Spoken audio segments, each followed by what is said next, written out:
Welcome to another episode of Thoughts and Bolts. I'm your host, Pedro Oliveria, and the name of today's show is Tom DeLonge Was Right. If you look at my little visual here, we have a flying triangle, the Glocke, Congress, and Tom DeLonge. Now, what do I mean by this question? Tom DeLonge was right.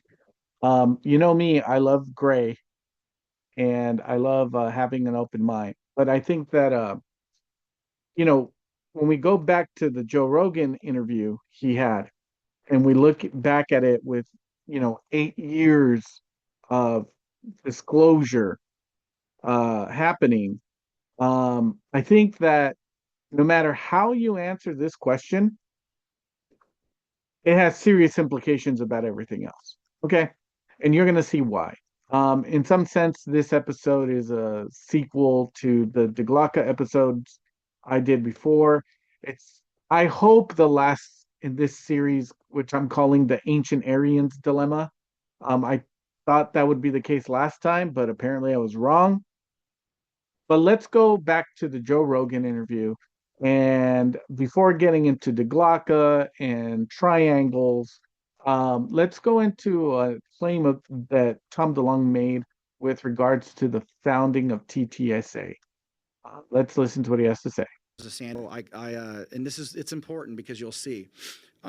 So he goes, "What do you need?" I said, "I need advisors." And then, so next thing you know, I leave, and 2 weeks later, bam, bam, bam, my email starts. I have all these admirals, all these generals, no intelligence people other than brass that were connected with the National Reconnaissance Office. But National Reconnaissance Office is half Air Force and half CIA, but they're all military.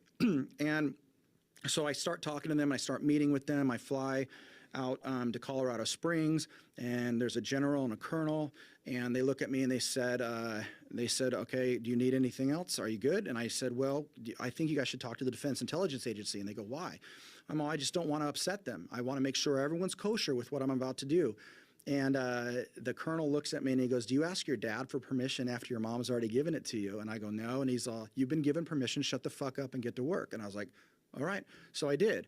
So I go out and I put the book out there and I start doing national radio, like the Art Bell, so Coast to Coast, Georgia, I do all that stuff. Next thing you know, I get approached by somebody at a certain agency. And that guy comes to San Diego and puts me in a small room.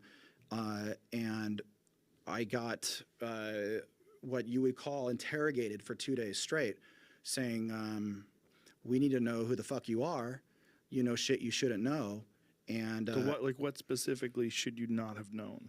The book, what's in the book, everything I've been telling you today. When you're dealing with, there is a concerted international effort to deal with this stuff, and that was in my book. And it's not like Roswell crashed, and it was not like, like all the typical UFO shit that people dwell on isn't the story. It's just that there's something crashed, or someone got abducted and saw this, or someone pulled a little piece of metal out of their body. But no one's put together what we're doing about it, because our countrymen since World War II aren't stupid. What set them off, though? Like, what was the thing that you said that you should not have known? In my book, it is my belief that we have an incredible. We've made incredible strides creating assets to deal with this stuff. That's my belief, and I'm not speaking for my company. This is just me assets. Speaking.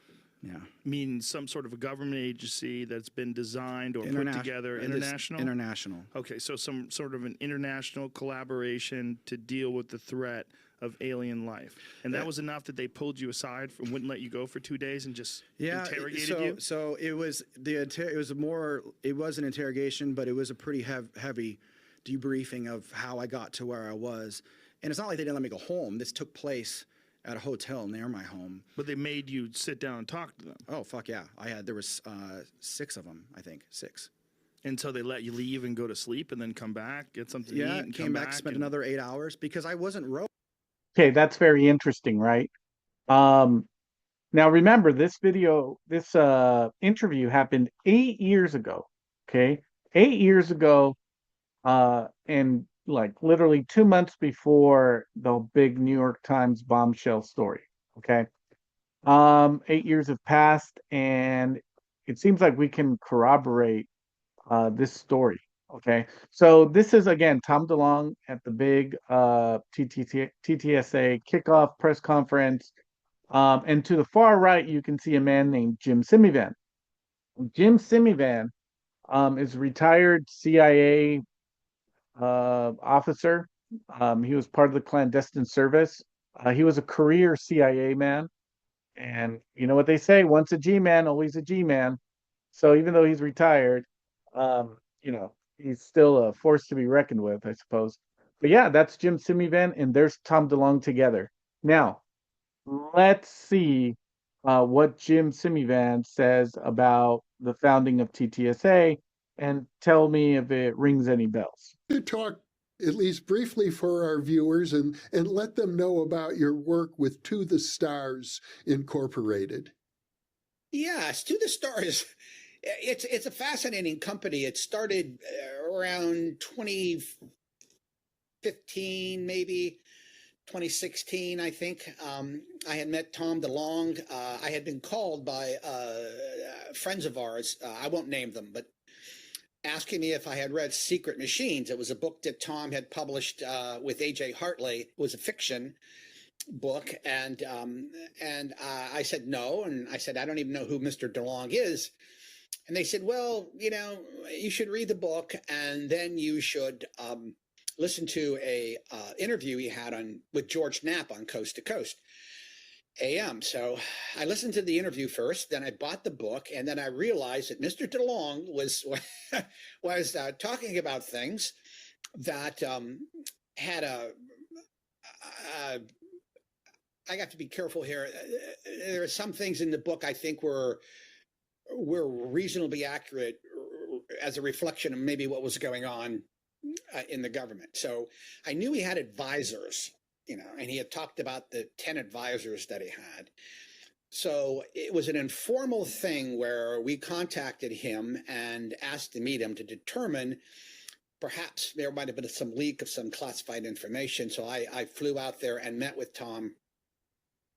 And we had a wonderful dinner in a hotel in Encinitas, where he lives. And it became very apparent to me, two things became very apparent. One, this man is very well read and very knowledgeable on this topic. And number two, there really wasn't a leak of any information at all. And I guess I'll add a third one. Yeah, he did have advisors, because the way he spoke with me, clearly he knew, he was able to put things together that that people were telling him. Because essentially what he wanted to do was, he had met everybody through, I think, Lockheed Martin Skunk Works, and that's how it all started. And people introduced him to people, and it turned out that, after the Russian hack of Hillary Clinton's emails, it came out that yes, indeed, he was in touch with Podesta and General McCaslin, who was former head of United States Air Force R&D, and I won't name the third one, but and Tom refuses to tell me, who the other ones are, and I don't ask, although I do know. I have found out who two of them were, and they were very senior intelligence community officials. He still won't acknowledge it. So, and he knows how to keep a secret. It's what I love about him. Okay, so that's really interesting, right? Basically, the main gist of that story is true, right? Or it seems to be, right? You have two witnesses of the event, separated in time. So, it was Jim Semivan from the CIA who grilled DeLonge. And as it turns out, there wasn't a leak of information, but Tom DeLonge did have these high-ranking military and intelligence advisors who were pointing him in the directions he should study. Study a little bit of this, read a little bit of that. They're not telling him secrets. They're just saying, read a little bit of this, read a little bit of that. What about this? What about that? And allowing him to put the pieces together for himself. And as it turns out, according to Semivan, he got the basic gist correct, right? Maybe if the details are incorrect, because as I've said before, the best you could ever hope from anyone in ufology is 70% right and 30% wrong. He got the basic gist correct, and that was enough for the US intelligence community to wonder if this guy was, there was a leak and he was receiving classified secrets, and he wasn't, right? So, good on DeLonge. Now, if you read Secret Machines, the Glocke is a big part of the story. As a matter of fact, if you don't know what the Glocke is, just pause and read this by Nick Cook. Pause and read this by Nick Cook. Pause and read this by Nick Cook. I think if Witkowski is right about the German attitude toward science, that might get us to look at Paul Feyerabend's writing a different way. Paul Feyerabend is a philosopher of science who taught at UC Berkeley, who had a very interesting life and had very interesting thoughts that Giorgiani explains in Prometheus and Atlas. But given the contours of Feyerabend's life, if what Witkowski is saying here is true, I think it has some very interesting implications vis-a-vis the development of Feyerabend's thought. Now, in Secret Machines, DeLonge explicitly connects the Glocke with the flying triangle phenomenon. So, if you don't know, some UFOs, a minority of UFOs, are flying triangles. Okay? And in Secret Machines, what DeLonge says is that the flying triangles are top secret American technology. They're top secret American technology using electrogravitics, and that the Glocke is the grandmother of that technology. So, even if the Glocke didn't fly, it was a proof of concept for an alternative means of propulsion. Okay. And DeLonge explicitly connects the Glocke with the flying triangle technology. So I wonder, is that what the CIA was worried about when they read Secret Machines? Now, let's go back to the Joe Rogan interview and see what DeLonge has to say about flying triangles. Let's go. There's an electromagnetic wave that is the foundation of everything, of all mass, of everything. Like some people call it 0-point energy. Some people call it the vacuum energy. But like 1 inch of air could power the United States for like hundreds of years, kind of thing, or maybe more. So what they got to do is isolate very specific atoms to where all the noise of all matter and cell phones and everything that's going on Earth can be separated from this one atom. And if you can do that with the right material, you can get access to that electromagnetic wave that's powering the atom, the invisible wave pattern that's under everything of all existence.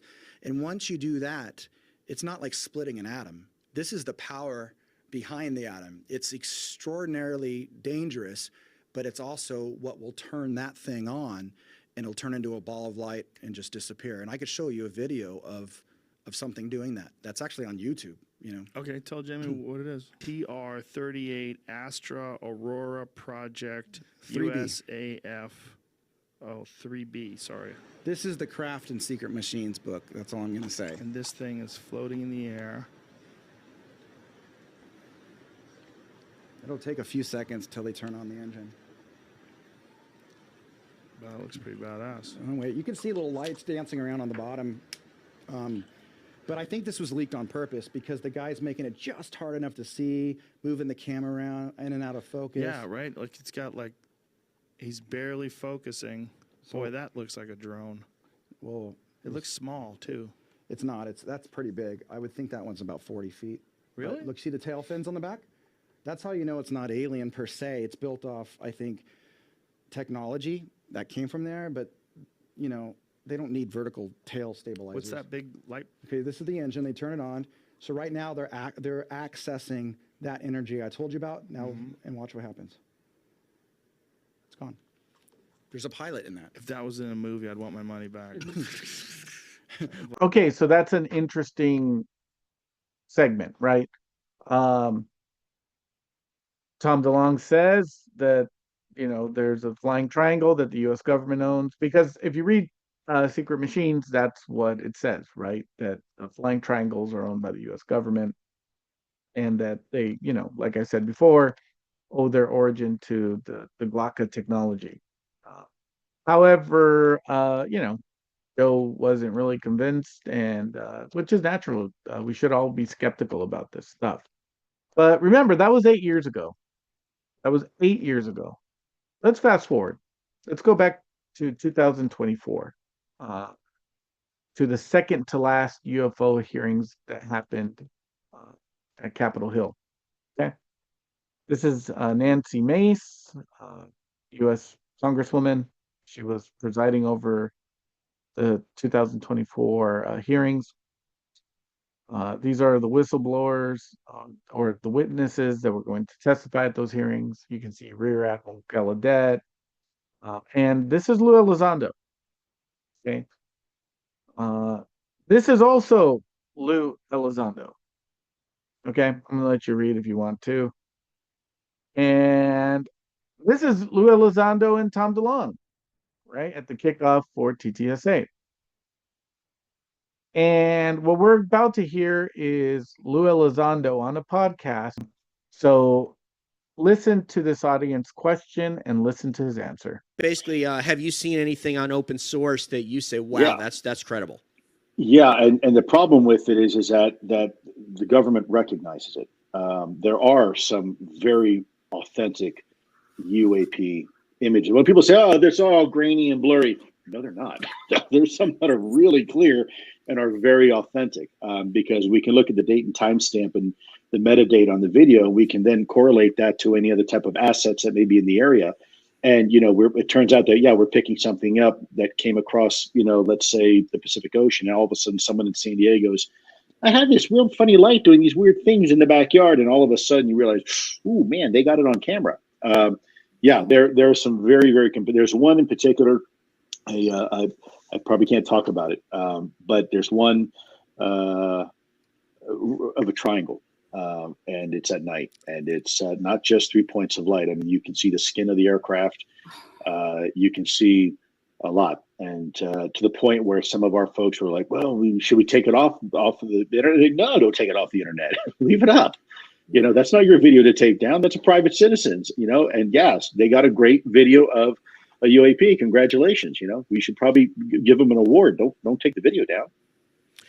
Wow, what an interesting thing to say. So, Lou Elizondo says somebody got a video, some civilian got a video of a flying triangle at night that's clear enough to see the skin of the craft. And Tom DeLonge shows a video on Rogan that matches the same description. Or at least I think it does. Here is that video. Okay? You can watch it on your own, or you can watch it with me right now. Let me amplify this, and here we go.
So that's interesting, isn't it?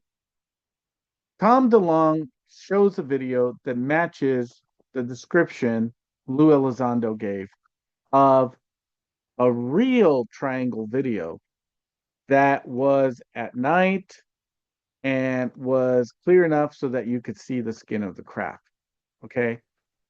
So it's reasonable, right? If we're going to be parsimonious, it's reasonable to think that maybe Tom DeLonge thought the video he showed on Rogan was authentic because Lou Elizondo showed it to him and presented it as such.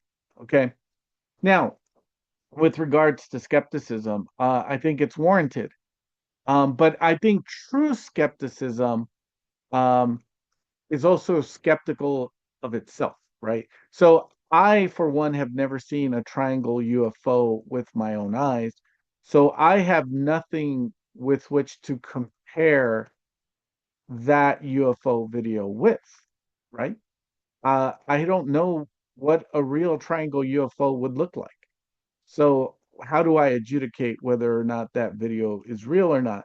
And also you have a chain of custody issue, right? It's this video that was posted in the 2000s and stayed up online all this time. What's interesting is that Lou Elizondo kind of indirectly admit that the internet is scrubbed often by the government because they said, "Hey, should we take that down?" No, don't take it down. That's the people's video, right? So that's a tacit admission that the internet is sanitized with regards to state secrets and that sort of thing. Um, but yeah, I think that's interesting. Now let's go back to Congress, shall we? And let's go back to the 2024 hearing.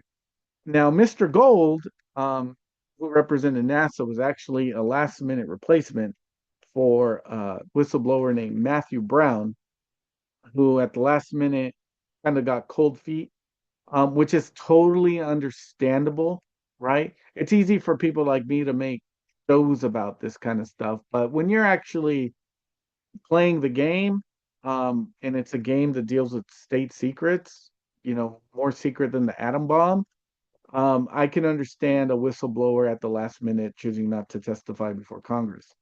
Um, but again, if we go to Nancy Mace's website, you can download for yourself the Immaculate Constellation document. What is Immaculate Constellation?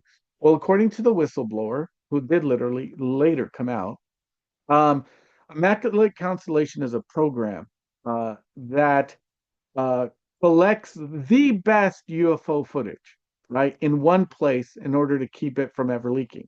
Because remember, Lou Elizondo, he was in DIA, right? He was at GS-15, right? He was high up there. And those famous Tic Tac and Gimbal and Ghost Fast videos that everyone saw, when the whole New York Times and Washington Post stories came out and they've been played on 60 Minutes and that sort of thing. Well, those weren't classified videos, but they were in a classified server. So what Lou Elizondo and Chris Mellon did was, make a case for taking them out of the classified server in order to, do something they needed to do for their work, right? And once they were out of the classified server, they could leak them without going to prison because they weren't leaking classified information, right? So the reason why those UFO videos, the gimbal, the go fast, the tic tac are out is because they played the game, right? They played within the rules and were able to leak them without breaking the law, essentially, because they're unclassified videos. But they were in a classified server, so they had to, kind of lie to the government, to get them out of the classified server and, so they could sneak them out. But we're glad they did.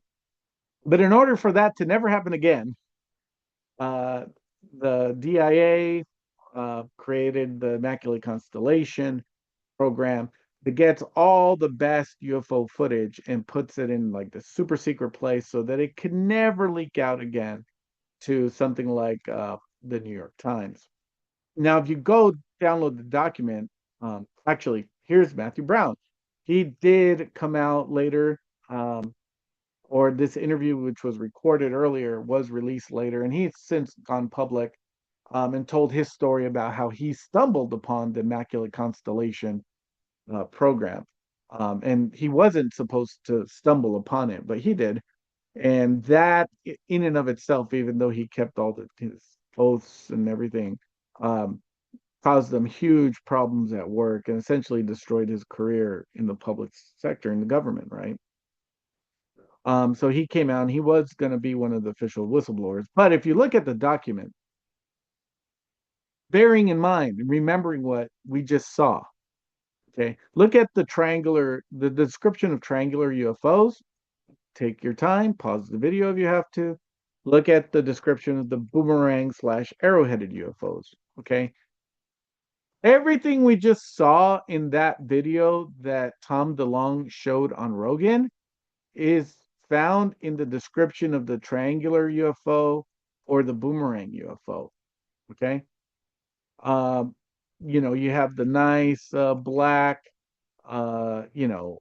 triangular shape, all that good stuff. But you'll notice also that with the triangular UFOs for the surface details, um, well, some have been described with visible surface textures like panels or ridges and occasionally stabilizers. The video DeLong showed had stabilizers. Okay. If you go down to the bottom of the boomerang slash arrowhead, and notice, remember, arrowheads and triangles are essentially the same shape, right? They're triangular. Okay.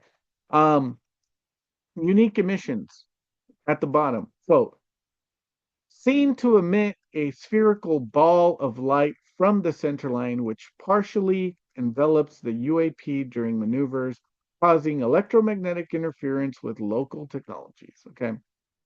Again, the ball of light that was emitted from the center line of the craft in the DeLong video, you know, those are that's been reported. Okay, so here we have our dilemma or trilemma or whatever. I love my trilemmas and dilemmas. I think we have an octalemma here. Okay, so I made this little chart of sorts. Green represents, in the language of the internet, legit.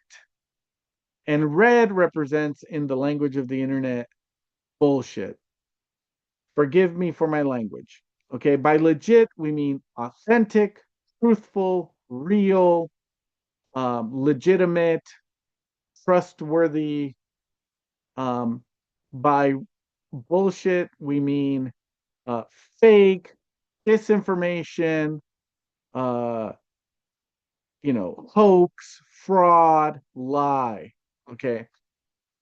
Now, there's only 8 possibilities with the 3 main things we've talked about, right? So for video, I mean the triangle video we just showed that you can watch on YouTube by yourself, okay? So you have the video, you have the book, and you have Immaculate Constellation, right? These are the 8 possibilities with regards to the legitimacy or fraudulence of these 3 things, right?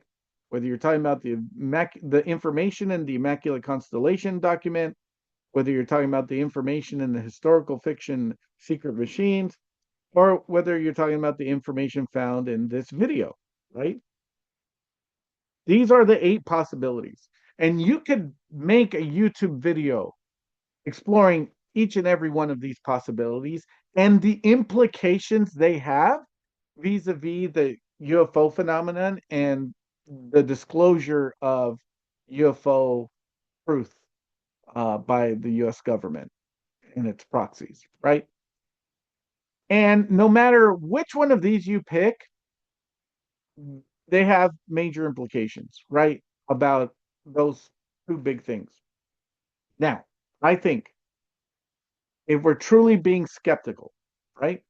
If we're truly being agnostic about this, open minded without being credulous, okay? We should spread the probabilities of any one of these things being true equally, right?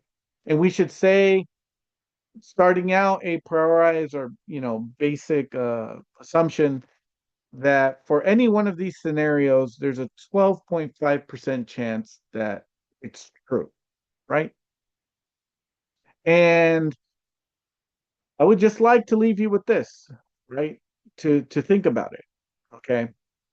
Think about each and every one of these scenarios and what they mean. Because no matter which one of these scenarios is correct, it has huge implications. Okay. Vis-a-vis the flying triangle phenomenon, vis-a-vis the theory that the Glocke was real and is the forefather, the you know the the beginnings of the propulsion uh, used for the flying triangles, um, and the Immaculate Constellation document. Whether there really is a program to hide the best information so that you don't have another 2017 New York Times, Washington Post scenario, and that you know that's interesting. That's important to know, right? And so no matter where you fall at the end of this, right? No matter which of these scenarios you pick, um, I mean, it's mind blowing. No matter which one of these scenarios is true, right? Vis-a-vis disclosure and vis-a-vis the UFO phenomenon. Um, so yeah, that's the end of tonight's show. Um, this I hope, is the last episode of the Ancient Aryan Dilemma series. I leave you with my exhortation as always. Uh, Consciousness is not classified. Learn to meditate in a million different ways. And you'll understand more about the UFO phenomenon by doing that than by watching this show. With that, I bid you good night.